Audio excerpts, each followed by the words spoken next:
fight. We don't have to kill.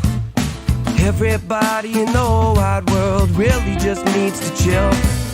No, we don't have to fuss, no, we don't have to fight. Hello, everyone. Welcome back to another episode of Just Chill with Oliver George. This is episode 82, and I am very excited to share this one with you because I had the absolute privilege of speaking with a man who is a staple of the Canadian media industry, as well as the entertainment industry at large. But before we get into it, I do want to remind you, if you're watching on YouTube and you would prefer audio only for whatever reason, you can get that on Spotify, Apple Podcasts, iHeartRadio, and other places like that. If you're listening to my voice currently on one of those platforms, though, and you didn't even realize there was a visual side to this whole thing, then please come check it out here on YouTube. If you do come over to this side of things, I would really be thankful if you'd consider hitting the subscribe button. I love connecting with new people, and I love making this show, and your support really helps me to keep growing this channel. So if you're just jumping in now, or you've been there since the very beginning, thank you, because it really does warm my heart. Finally, if you want to reach out to me, maybe you've got a cool guest idea or some general feedback about the show, you can hit me up on social media, or you can send me an email at justchillpodcasting@gmail.com. Either way, if you decide to contact me, let me know if you have any interest in one of these holofoil stickers with the show's logo on it, and I'll send you one free of charge. Now, as I mentioned off the top, the guest for this week is a man who wears many hats. He's a blogger, a publicist, a social media influencer, as well as someone who has worked with a bevy of insanely famous and talented artists. I am talking about Eric Alper. If you don't already know him, you should. You might know him as That Eric Alper, which is his social media handle, where he is constantly crushing it and putting out great content. He's got some fantastic stories, incredible memories, and he was just a super, super nice guy on top of it all. So I really, really hope you enjoy this episode as much as I enjoyed recording it with him. Thank you so much. No recording. Damn you, paparazzi. How are you doing, man? Good, man. How are you? Not bad. You can hear me all right on your end? I can hear you perfectly. Well, thank you so much for taking the time to chat with me here. Oh, happy to do it. What else am I going to do on a Tuesday but chill with Oliver George? Thank you for not saying George Oliver. It happens sometimes. We don't like George Oliver. He's a little bit of a prat. Yeah, screw that guy. Yeah, the hell with him. Well, first off, man, you not only are such an impressive dude, but you've always been so kind to me in all of our interactions. So I want to thank you for that. I want to let everyone know in my audience who might not be familiar with you, if there's some living under a rock or something, you host a show on Sirius XM. You are a phenomenal publicist. You're a Twitter god, I've heard you referred to, a blogger, among so many other things. And just to sort of touch the tip of the iceberg, some of the artists you've worked with in the past, I wrote down some names that stand out to me, but this was a short amount compared to what was actually listed. We're talking about Ringo Starr, Ray Charles, Jerry Garcia, the Smashing Pumpkins, Duran, Snoop Dogg, Ziggy Marley, Megadeth, Everclear, Public Enemy, Biff Naked, The Guess Who, MF Doom. You're all over the place genre. And all of them are all upstairs. They're waiting for me. All of them. And none of them I can actually put down as my emergency contact number. Yeah, all That's those people. The genres. All the people I bought albums of when I was growing up.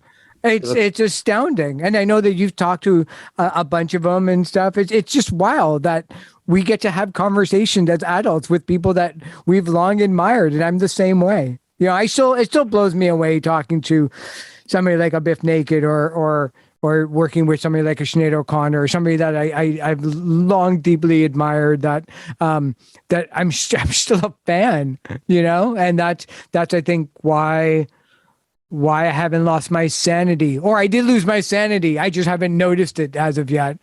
Probably the latter. Well, looking at that list, I wanted to know, have you always had eclectic tastes, or was it something that you learned sort of after being in the industry to appreciate maybe genres that weren't as up your alley right off the cuff? Yeah, I learned really, really early on, even as a kid. My first kind of taste of music was blues music and folk music and rock and roll. A large part of it was because my grandfather had a bar in Toronto called Grossman's Tavern, and I remember as a kid going to the bar and seeing folk artists and acoustic artists and roots and blues performers. And then I saw a movie when I was 8 called American Hot Wax, and it was a kind of docudrama based based on the life and times of Alan Freed, who was the DJ in Cleveland, who kind of coined the term rock and roll in the early stage of rock and roll music in the 50s.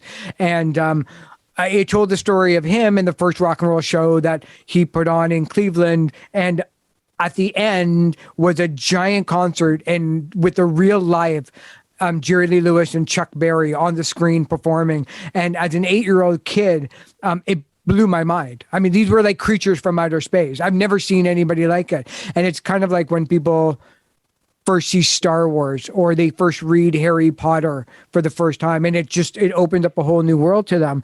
So that was where I got my first kind of musical love. But it really opened it up when I started working at a company called Koch. And Koch was a distributor of about, 300, 400 different record labels in Canada. I was working for a very small label in the beginning of my career doing public relations called Shoreline Records. And Shoreline... I was going to say Smithsonian Folkways. Smithsonian Folkways came after, but Shoreline had Patricia Conroy, who was country, the Nylons, who were a cappella, and Nickelback, who were rock. Oh, wow. And then we changed distributors from another company to Koch, and Koch had Putumayo World Music. They had Smithsonian Folkways. They had Compass Records, which was Celtic root. They had Relapse Records and Hopeless Records and all of these amazing rock labels and metal labels. So when I first got hired, it was working essentially all of the labels were American based and they didn't care about Canada. We were like 4% of the world to them. So they would just give us a box of CDs and the 8x10 for photos and here's the bio and go mail them and go follow up and go get reviews and interviews whenever the bands come to town.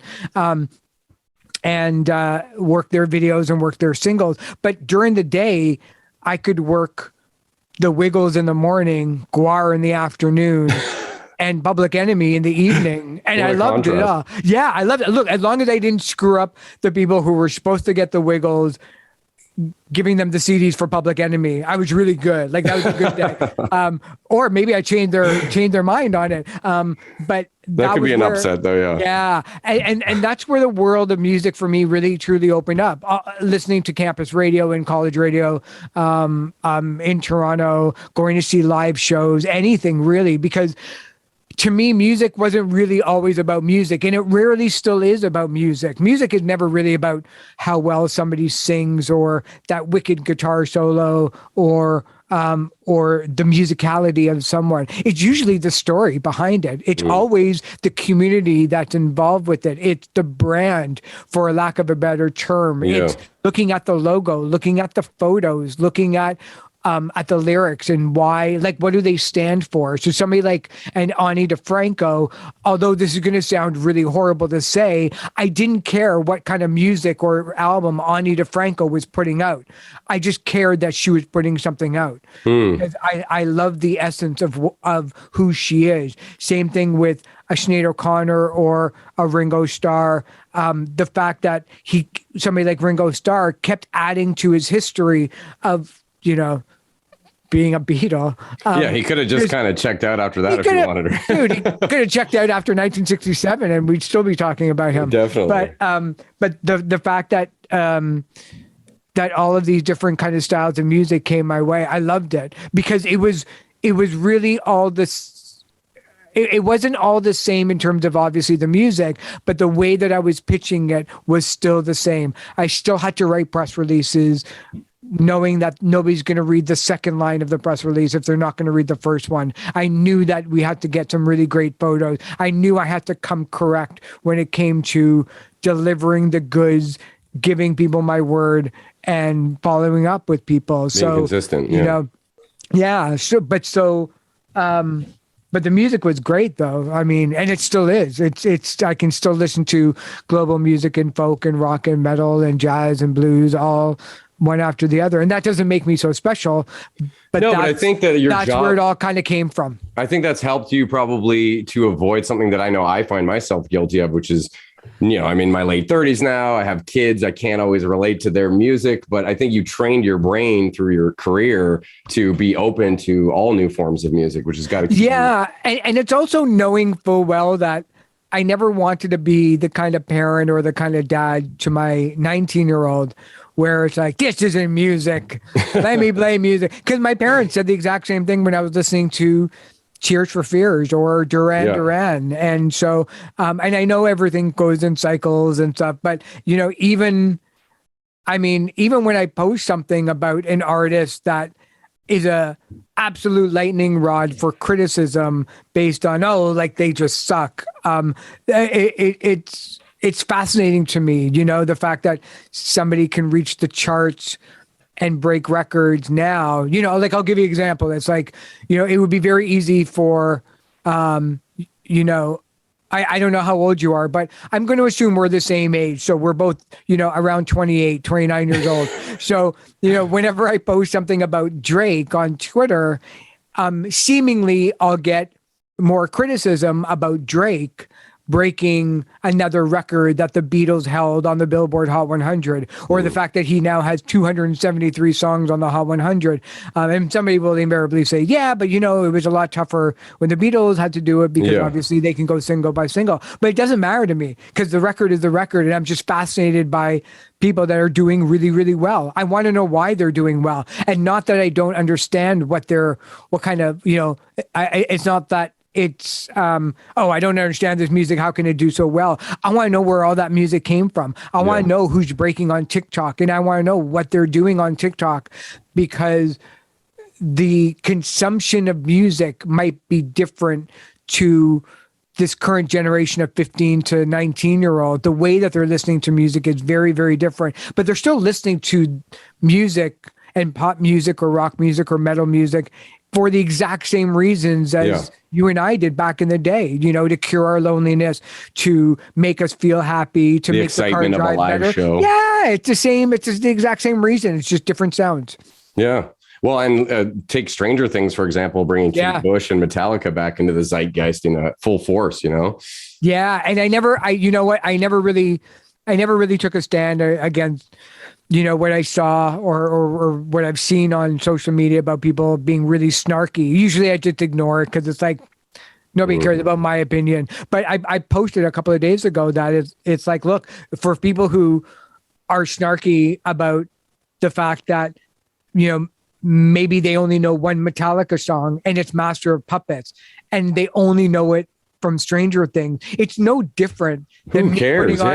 No different than me putting on Much Music and watching a Moody Blues video for the first time going, who is this band? And exactly. Somebody saying, oh, that band's been going on for like 30, or watching Val Kilmer do Jim Morrison of the Doors. It was like, you know, every day there's somebody discovering the Beatles for the very first time. It's not even natural. It's just the way things are. There will always be those gatekeeper types that are like, oh, how much of a fan are you? And it's like, well, let the guy become a fan, you know? You know, it was funny. I saw somebody, I saw a video that they were at a music festival and he was going up to people who were wearing rock band t-shirts and putting a microphone in their face and said, can you name 3 bands of the artist that you're wearing? And it was people wearing Nirvana shirts or Ramones shirts or whatever. And, you know, and I get why he was doing it. It was like, hey, you know, you can go viral. Don't be a poser. You can go viral making fun of people. But the fact is that, you know, if somebody's wearing a Wilco shirt, oh, you better believe I'm going to talk to them. You know, wearing a band shirt is an invitation. It's almost like a business card, you know, this is who I like. And if you're wearing a Ramones shirt, you're bound to be fun. So like, who cares if you don't know 3 songs? Who cares if you can name the whole discography? Nobody cares. Yeah. Well, I guess the only time it would be a little bit lame is if you absolutely know nothing about the artist that you're like, if you've never even heard a single moment of their music. Or that you spent $950 on a bling Ramones shirt that you're wearing to a fashion shoot. That's okay. Yeah, I mean, I'm not going to be the guy to hate on it, but I do know there is some of that. People just think a logo is cool or something like that. You know, like when I was 13 and still to this day, I've always been obsessed with Sublime. And, you know, in Ottawa in early 2000s, I couldn't have found a 40 ounce to freedom shirt if I tried. I had to go on eBay and stuff. And now it's at Hot Topic and, you know, some 7-year-olds wearing it. I'm like, I don't know if these lyrics are appropriate for you, but Yeah. But this is the way it goes. And like you, I don't see the point in wasting energy on being negative. There's already so much of that out there. No, and there's so much better things to get negative about. Music is True. not one of them. Yeah, exactly. And like if people, yeah, if people decided to always use social media for good, the world will be in a much better position than it is now, rather than just using it to go viral or just trying to hate on something just because of what somebody else posted. Just like walk away, Yeah. You can block people in real life too if you want to. I have. Basically. Get a restraining order. Yeah. But enough about my exes. I wanted to actually, I was originally going to start things off by saying this is episode 82 of my show. So I was going to flash us back to 1982 and see where little Eric was at that point. You would have been about 12 if my math is right. And 10 years later, you would have been a full-time publicist in 92, as I read. So I wanted to know what happened during that 10-year period that sort of led you on the path of, okay, I want to make this a career, because we know at 8 years old, you were already enthralled with music, as you were telling me. So what led you to go, okay, this is what I want to do? In 1982, I got my first subscription to Billboard magazine, and I got it as a bar mitzvah present. And it was the only thing that I really truly wanted, because, reading about music was and still is the best way for me to get involved with music, was knowing who the players were, knowing what a record label does, knowing what a distributor did, knowing what a manager does. Why does this person leave this manager over this manager? And it wasn't rare. It wasn't always listening to the music. A large part of it was, and still is, reading about music, reading on, about bands that are being written about in Pitchfork magazine or other places, or just kind of going through the whole day's emails of reading other people's press releases to find out what they're, what's out there. So in 82, I was getting the subscription to Billboard magazine and becoming the geek that I am. And it wasn't so much of memorizing the charts. It wasn't memorizing catalog numbers in that kind of sense, but it was really knowing that I knew I wanted to do something in music, but I had no musical talent whatsoever. So I better had find something that I could do. I was in bands and I stunk. I was in, even in band in high school, I was awful. I would be making trumpet noises because I couldn't play. And then in 92, I was in my second year at university, working for the Excalibur newspaper and volunteering at the campus radio station, CHRY at York University, and pretty much meeting publicists for the first time and hanging out with them, going to see shows that I would be doing reviews on artists like James or the Charlatans and the Stone Roses, Pulp, Suede, and music that I loved listening to from CFNY back in the day, now called The Edge. And so 2 years later, the day after I graduated, I started a record label with a friend at the time. We went from that to being a booking agent to a publicity company, and we realized that we could just get paid for doing publicity without having to lose our shirts on the record label side of things, because that was still is really super tough to make a living at it. But the publicity side of it, I loved, because I loved the media. I loved reading what was going on in the media and why they were covering things the way that they were. And I loved music. So doing publicity was a real natural progression of something that I found really, really early on that I loved to do. And I just found doing that, which is amazing, because I can't do anything else. I have no other talents whatsoever. I have no other loves except for my dogs and my family and a couple of friends. But other than that, I can't cook. I have no interest in cars. I watch sports, but only when I'm answering emails anyway. So I work 7 days a week, 18 hours a day, and none of it feels like a burden ever since I started in 94. That's the dream. Finding something you want to wake up and do every day. Yeah. Yeah, it is. I mean, music has given me so much. It's developed a lot of amazing friendships. I got to meet my heroes and heroines. I've got to put a roof over my head because of it. Music has offered, people the ability, to not only express themselves, but to kind of connect with those thoughts and feelings that I didn't even know I had through their music. So it's great. Amazing. Thank you, music. Whoever discovered music, thank you. Nice job. I think we should all be thanking music, especially during the pandemic. I'm sure it helped a lot of people get through it. I just realized like my mug tea is like probably bigger than my whole face. So perspective, yeah. Put it over there. How come he's drinking a 16-ounce big gulp of tea? Well, that's how he stays up tweeting all night. Yeah, exactly. Yeah. I wanted to know actually, because I read that you had worked with so many other labels during your career.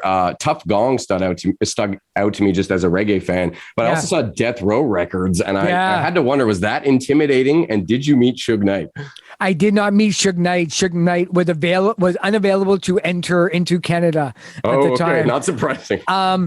We started when I was at Koch. We started distributing Death Row really, really early on. And this was almost like before the second wave of Snoop Dogg and Dre and Machiavelli and Tupac. They were first kind of developing the music again for a whole new generation on CD.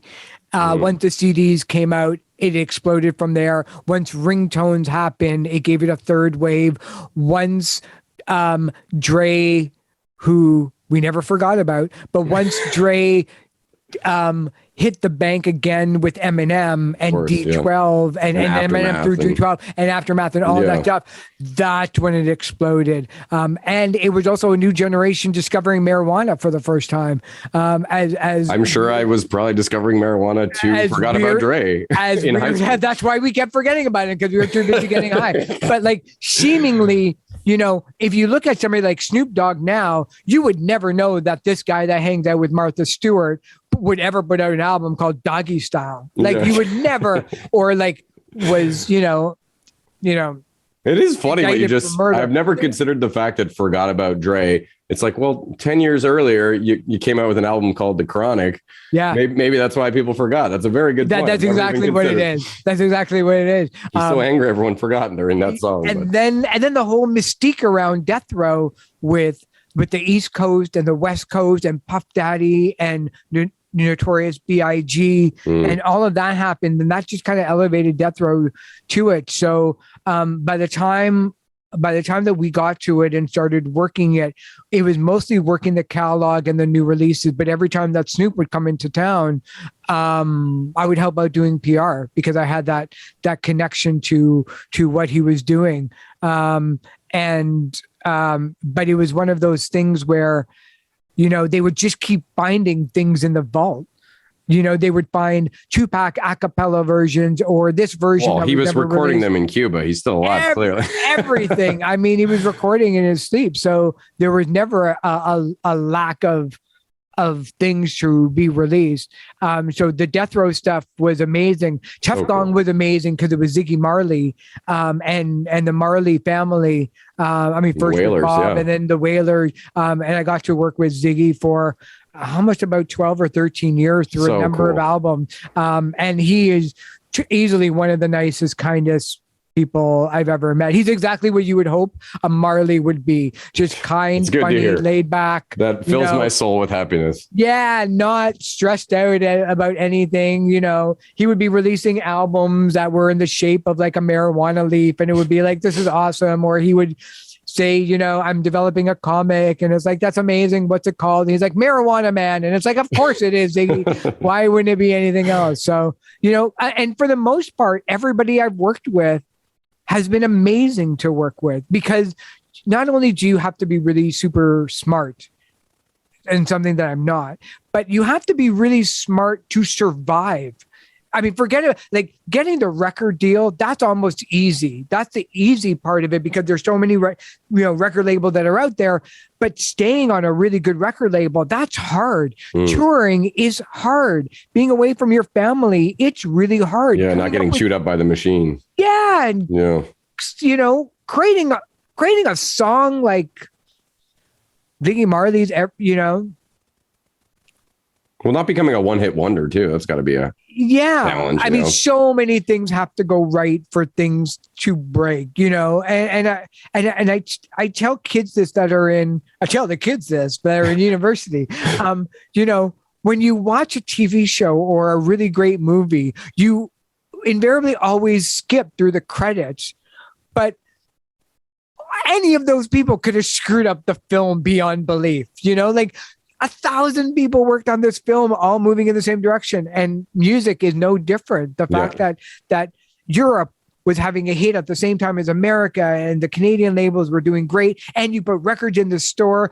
and there wasn't a global pandemic to have no more record stores and no more places to play and a shortage of vinyl and a shortage of lacquer. Like, so many things have to go right in order for something to break. Everybody that I've worked with has worked really, really hard, not only to get to the stage where they're at, but to keep their status in the industry. Mostly because, again, like me, they don't really know what else to do. It's why the Stones are still going at 79, 80, 81. What are you going to do? Tell Mick to go and tend to the garden for 20 years? Yeah, what's Keith going to do? He's going to suddenly go race cars? No, he's going to go out on tour in Chile or Cuba for 3 weeks. It's what they do. It's who they are. Yeah. And so these artists are no different. Well, and a lot of time when people have a calling like that and they get to the point where they want to retire, they either go back to it or they pass away, sadly, sometimes, because it's like their calling has fulfilled its purpose. Yeah. And their ego won't allow them to go away. Like they know what they have. They know they can write a song. They know they're really good on stage. They know that they're one of the few that actually can go out on stage, first of all, and sing without fear of losing their breath and passing out like some people can. I mean, most people can't even get up and speak in front of people in their business, period. But they're really smart. They have a lot of really good people around them. They have really great managers, really great booking agents, and really great record labels and distributors. And they know that they're all one of the lucky ones to get that start, and they're holding on for dear life, just like I am. Wow. Well, you saying that everyone you've worked with has been great, it kind of touches on a question I wanted to ask you. I obviously wouldn't put you on the spot and say who's somebody that was difficult to work with. So rather than that, I wanted to ask you, was there I'll tell you who it was. Oh, if you want to. Yeah. Bob McGrath from Sesame Street. No, I'm only kidding. He was the nicest guy in the world. I would never say no. For the most part, everybody's been really, really super nice. Well, I want to ask you, was there anyone that prior to meeting them, you were a little worried might be a bit of a dick or something? Oh my God. They had that kind of a reputation that turned out to be delightful, Everybody. When I first met Bob Geldof, I thought for sure the first thing he was going to do was look at me and call me like the shortest hippie he's ever seen. And because I mean, I wanted him to tell me to F off, and that would be a badge of honor. Sinead O'Connor was probably the most intimidating person, because her history was like, she doesn't take any guff from anybody. She will speak her mind. She'll rip a photo of you. She'll rip up a photo of you, even if you control the Catholic Church. Which, she was right, wasn't she? Yeah, for sure. It was a bold move, but it was the right thing to do. She was amazing to work with. So many people, everybody on death row. I mean, that's kind of where my question was fueled by. Yeah. I'm not going to smoke Snoop Dogg under the table. Do you have? Maybe Willie Nelson. Maybe Seth Rogen or something. I'll tell you, the only person that terrified me was Jerry Lee Lewis. Because when I saw him while working with him, he was doing a concert, and it was in Memphis, Tennessee, and he was up there on stage, and they had bodyguards in front of the stage, all carrying guns. Oh. And I didn't know if that was to protect the audience from Jerry Lee or if that was to protect Jerry Lee from the audience. But by the end of the night, I had my answer, and it was a little bit of both. Oh, really? But Jerry Lee is just an absolute, there's no words. He's a legend. He's one of the founding fathers of rock and roll. He is a hellraiser. He's a little bit volatile, everything though. zipping on another planet, but he called me killer, and I turned into a puddle on the floor. Like, that was all. So for the most part, see, even artists, and I don't mean to say that they're not intimidating, but even artists like Biff Naked or the Spoons or Miles Goodwin of April Wine, or Randy Bachman, 5440, Andy Kim. I bought their records as kids with my own money. And so part of it is just like, I hope they like me. Yeah. And then the other part of it is not trying too hard for them to like me, because I know I'm probably one of 65 publicists that they are probably going to deal with all year long. So just don't screw up. Just do your job. But, you know, it's during those quiet moments where, you know, I've been so lucky to sit down, like right behind me, there's a couple of albums that are my favorite, and Tears for Fears is one of my all-time favorite bands. I've had the pleasure to work with Kurt Smith of the band on his solo stuff, but then Tears for Fears doing PR for some of their dates. And I there were moments where we had like a half hour, 45 minutes of just doing nothing by hanging out backstage. And I got to ask him all the idiotic fan questions that I've ever had for 25 years. And it was just like, how did you get this sound? Like, what goes through your mind when you go from being 19 years old and wanting to make enough money for primal scream therapy just to get healthy, and your next record sells 23 million copies? Like, wow. That's why I love to talk about a little bit on the show isn't so much of like, I don't do the games really well, meaning like, I'm not like the kind of host where, you know, let me give you 5 things and you tell me like the first.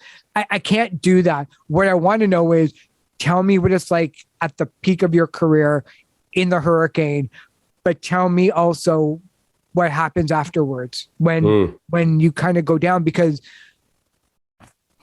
I want people to kind of get that experience. Like, it doesn't matter if you don't know who the artist is that I'm talking to, but hopefully you can learn something from their experience about, you know, the highs and lows of just being human.